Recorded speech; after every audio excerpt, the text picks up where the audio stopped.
Okay, ngayon ay nandito tayo sa breeder section ng Aris Villa Farm at kasama natin si Mr. Aris Villa at ang kanyang manager. Okay, and then of course si Fermin ay nandito sa atin. Mr. Villa, matanong ko lang, ito ho bang mga breeder ninyo ginagamitan nyo rin ng Atobi? Oo, ginagamitan ho namin ito. Yun hong umpisan ho natin sa bore, yung mga barako, yun ba yung ginagamitan nyo? Ginamitan na rin po natin ang barako nun. Bali, pinagsabay ho natin ang breeder at ang barako. Tapos ang nakita natin sa barako natin, yung sperm density at saka yung sperm production niya maganda. Tapos na-attain natin in 1 week yung klase na tinatawag natin sa similya na milky. Ganun po, nakuha lahat. Before ba ganun din ang performance? Before ho, nagkakaroon tayo ng abnormal sperm o yung undeveloped na sperm eh. Pero ngayon ho, nakita namin kahit junior born, nakaka-attain na talaga ng developed na sperm. Kaya maganda ang development niya. At the same time, yung sa balat niya at balahibo niya, hindi na nag-molt. Maganda na yung balat niya. Pati balahibo, malalaki ho. Ano ho ang ibig sabihin ng maganda na yung balahibo at saka yung balat? Maganda ho sa kondisyon ng barako natin. Pagka ganun ho. Talagang ready to breed na siya, maganda ang binibigay na similya. Pag maganda ho similya natin, mas maraming inahin na kayang i-breed niya. I see. So, ito naman may tinatag tayong gilt, yung mga dumalaga. Nga po. Itong sow, dry sow, at saka pregnant sow, yun ho ba'y binibigyan nyo rin? Ginamitan din po natin yun. Ang nangyari lang ho doon is yung dry stage ng inahin natin, mas umiiksi ho. Mas magiging mabilis ang kapag-hit ng inahin natin na po pwede natin mabulog agad. I see. So, ito yung ina-AI nyo, no? Ine-eho natin to. Pag nag-e marami ba kayong yung dami ng anak o yung tinatawag natin litter size? Sa pinakamataas na record doon namin, nakapagpaanak kami ng 22 Oh, 20. liter. Opo. Mukhang... Nabiik. Isang inahin lang po yan. Inahin lang yan. Ganun, no? Opo. Record po yun, record. Opo, yun ang record namin po. Pero nung hindi kayo nag-atobi, nakukuha nyo ba yan? Hindi ho. Ang pinaka-highest namin before was around 18, 18, 16, ganun. Pero ngayon, umabot na ng 22 ho. Kailan po yung later size na naabot yung gano'n? Actually, last year lang yun, di ba? Tapos meron din last year. Hindi, This year, 21 lang. Yung last year is 22. Tapos, Sa record. maliit na inahin lang siya, naka-18. First parity. Apo, 18. First parity. Apo, 18. I see. On gagawin natin on averaging, mas dumami ba ang litter size nyo ngayon o yung dami ng anak compared nung merong atobi at nung wala? Mas marami po ngayon.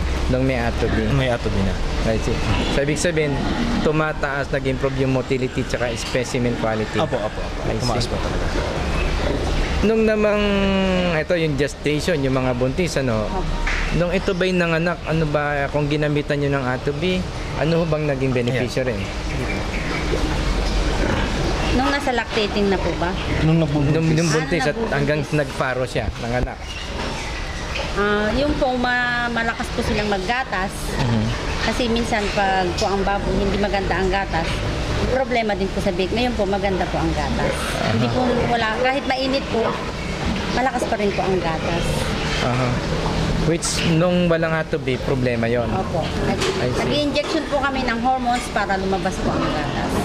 Gano'n, nag-hormones. Nag-hormones po kami. And very effective yun yung hormone.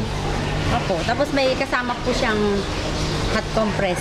Kasi napakaraming gagawin. Opo. Nagiging mahirap tuloy ang pag-aalaga. Kasi magiging every 3 hour, 3 times kang magaganon. Magaganon. Opo. Kasi kailangan dire-diretso na.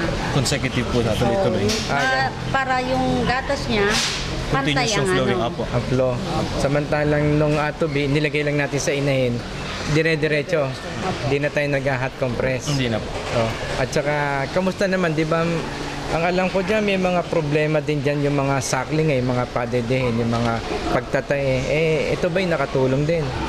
Opo, nakakatulong din po sa pagtatay. Kasi dati po, pag mainit, magtatay yung biik. Pag malamig, magtatay din po yung biik. Kaya kailangan normal lang dapat. Kahit pag nabasa, magtatay pa rin. Pag natalsikan mo ng tubig, magtatay pa rin. Ganun.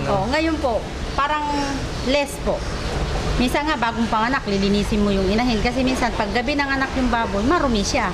Pag araw, pag kaming babae ang nagbabantay, malinis yung inahin. Kailangan malinis na malinis po yung inahin. Kailangan po dapat, ang inahin pag nanganak, hindi ginagalaw.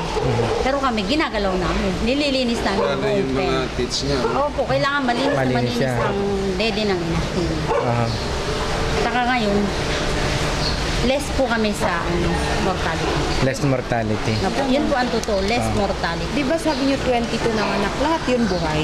Oh, yes. pinoposter namin. Poster na lang yan. Oo, pinoposter para... Kasi kulang kasi yung Oo, ng inahin eh. oo. Kunyari po, yung nanganak ng 22, may nanganak po kami ng isang 5 kasi silang sabay-sabay na nanganak. May nanganak po ng isa.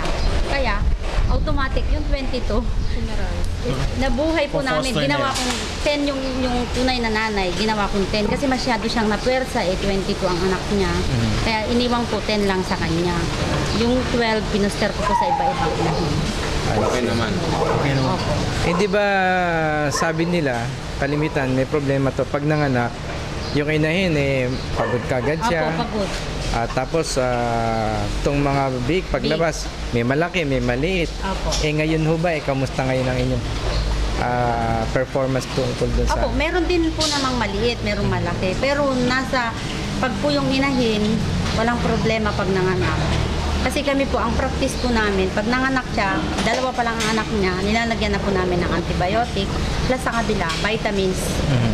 Tapos, kinabukasan, kunyari gabi ng anak, kailangan pakainin mo siya ng umaga pa lang. Umaga pa lang na pagkapanganak niya, paggising niya, kakain na po siya. Pag hindi po siya kumain, doon po nagkakaroon ng problema. Kahit po maganda yung feeds, kahit po may ano po yung feeds, pag hindi kumain po yung inahin, problema po. that yung normal practice. Opo. Pero nung naggamit kayo na Atobi, nakatulong ba? Apo, nakakatulong din po sa amin yun. Sa scouring po, number 1. Number one. Saka yung symmetry ho ng biik natin, halos pantay-pantay na lahat. Very seldom na yung yung maliliit. Pero magkaroon man siya ng maliit, very minimal. Siguro pinakahuling-huli na lang o talagang maliit na lang. Opo. Isang piraso, ganun. Nakakahabol ba siya paglaki? Nakakahabol pa rin po kahit maliit siya. Pag once mag-survive yun, makikita nyo yung maliit pang aggressive kumain. Ganon. Kasi kailangan po, tututukan mo yung mali. Apo. Kasi pagtutok po. Oo, para makahabol. Pero pag mas ma-aggressive pang maliit Pag once maka-recover na siya Siya pa yung matapang. Although pag lumaki sila, siyempre talagang bansot Maliit na. siya, oo. Maliit siya, pero nakaka-recover. Nakaka-recover. I see. So, well, yun na yung stage ng breeding natin. Tapos yung pre-weanling na yan no? Opo. Pre-weanling nyo, nung ginagamitan nyo rin ng Atobi. Opo, sa tubig naman po siya. Sa tubig. Pag sinasabaw, hinahalo namin sa tubig. Tapos yun ang namin. Kasi wet feeding. Wet feeding. Opo, wet I feeding. see. Parang tina-top dress na lang po. I see. Doon sa scouring, yun ang kalimitan na alam kong problema dyan Opo. Scouring at saka growth rate Scouring po dati talaga problema po namin. Ewan. Totoo po, scouring. Kasi ako mismo nakatutok sa farrowing, kaya alam ko po ang nagiging problema. Pero nung naka-recover po sa madaming sinubukang gamot, yun, doon pa lang po. Nakatulong. Nakatulong. Ano na yun ang madalas na ginagamit yung para from birth hanggang sa yung ready for sa weanling stage na sila.